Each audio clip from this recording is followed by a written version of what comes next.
D K Shivakumar ಅವ್ರ ಬಗ್ಗೆ ಅವರು ಬಿಫೋರ್ ಆಗಿ ಮುಖ್ಯಮಂತ್ರಿ ಆಗೋ ಬದಲಾಗಿ ಇಲ್ಲ ಹಾಗಂತ ತಾವು ಡಿ ಕೆ ಶಿವಕುಮಾರ್ ಅವ್ರನ್ನ ಅಟ್ಯಾಕ್ ಒಂದು ವಿಷಯ ಹೇಳಿದರೆ ನಾನು ಒಂದು ಮಾತು ಹೇಳ್ತೀನಿ. ತಾವು ಅವ್ರ ಬಗ್ಗೆ ಸಾಫ್ಟ್ ಕಾರ್ನರ್ ಆಗಿದೆ ಅಂತ ಸಾಫ್ಟ್ ಕಾರ್ನರ್ ಅಲ್ಲಪ್ಪ. ನಾನು ಒಂದು ವಿಷಯ ಏನಂದರೆ ಬಿಡದಿ ಟೌನ್ಶಿಪ್ ಅನ್ನುವಂಥದ್ದು ಕೇವಲ ಅದೊಂದು ಬೆಂಗಳೂರು ಭಾಗದಲ್ಲಿ ಒಂದು ಸಣ್ಣ ವಿಷಯ.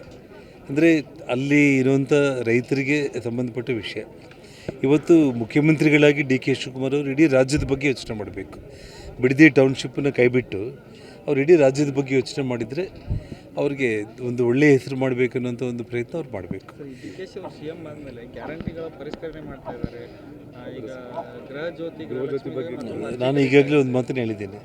ಅವರು ಗೃಹಲಕ್ಷ್ಮಿ ಇರ್ಬೋದು, ಗೃಹ ಜ್ಯೋತಿ ಇರ್ಬೋದು, ಎಲ್ಲ ಯೋಜನೆಗಳನ್ನು ಫಲಾನುಭವಿಗಳನ್ನ ಪರಿಷ್ಕರಣೆ ಅನ್ನುವಂಥ ಹೆಸರಲ್ಲಿ ಒಂದು 6 ತಿಂಗಳು 1 ವರ್ಷ ಇದನ್ನು ಹೇಳ್ಕೊಂಡು ಹೋಗ್ಬಿಟ್ಟು ಈಗಾಗಲೇ 3 ತಿಂಗಳು ಕೊಟ್ಟಿಲ್ಲ. ಇನ್ನೂ ಒಂದು 6 ತಿಂಗಳು 1 ವರ್ಷ ಇದನ್ನು ಹೇಗೆ ಹೇಳ್ಕೊಂಡು ಹೋಗ್ಬಿಟ್ಟು ಅದನ್ನು ಸಂಪೂರ್ಣವಾಗಿ ನಿರ್ಲಕ್ಷ್ಯ ಮಾಡ್ತಾರೆ ಅನ್ನುವಂಥ ಒಂದು ವಾತಾವರಣ ಎದ್ದು ಕಾಣಿಸ್ತಾ ಇದೆ.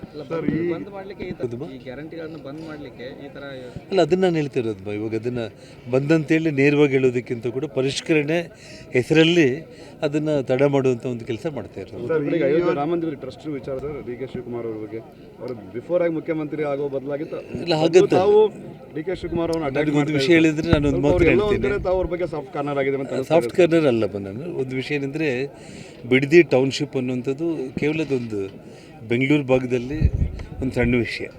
ಅಂದರೆ ಅಲ್ಲಿ ಇರುವಂಥ ರೈತರಿಗೆ ಸಂಬಂಧಪಟ್ಟ ವಿಷಯ. ಇವತ್ತು ಮುಖ್ಯಮಂತ್ರಿಗಳಾಗಿ ಡಿ ಕೆ ಶಿವಕುಮಾರ್ ಅವರು ಇಡೀ ರಾಜ್ಯದ ಬಗ್ಗೆ ಯೋಚನೆ ಮಾಡಬೇಕು. ಬಿಡದಿ ಟೌನ್ಶಿಪ್ಪನ್ನು ಕೈಬಿಟ್ಟು ಅವ್ರು ಇಡೀ ರಾಜ್ಯದ ಬಗ್ಗೆ ಯೋಚನೆ ಮಾಡಿದರೆ ಅವ್ರಿಗೆ ಒಂದು ಒಳ್ಳೆಯ ಹೆಸರು ಮಾಡಬೇಕು ಅನ್ನೋಂಥ ಒಂದು ಪ್ರಯತ್ನ ಅವ್ರು ಮಾಡಬೇಕು. ಡಿ ಕೆ ಶಿ ಅವರು ಸಿಎಂ ಆದಮೇಲೆ ಗ್ಯಾರಂಟಿಗಳ ಪರಿಷ್ಕರಣೆ ಮಾಡ್ತಾ ಇದ್ದಾರೆ. ಈಗ ಗೃಹ ಜ್ಯೋತಿ ಬಗ್ಗೆ ನಾನು ಈಗಾಗಲೇ ಒಂದು ಮಾತನ್ನು ಹೇಳಿದ್ದೇನೆ. ಅವರು ಗೃಹಲಕ್ಷ್ಮಿ ಇರ್ಬೋದು, ಗೃಹ ಜ್ಯೋತಿ ಇರ್ಬೋದು, ಎಲ್ಲ ಯೋಜನೆಗಳನ್ನು ಫಲಾನುಭವಿಗಳನ್ನ ಪರಿಷ್ಕರಣೆ ಅನ್ನುವಂಥ ಹೆಸರಲ್ಲಿ ಒಂದು 6 ತಿಂಗಳು 1 ವರ್ಷ ಇದನ್ನು ಹೇಳ್ಕೊಂಡು ಹೋಗ್ಬಿಟ್ಟು ಈಗಾಗಲೇ 3 ತಿಂಗಳು ಕೊಟ್ಟಿಲ್ಲ.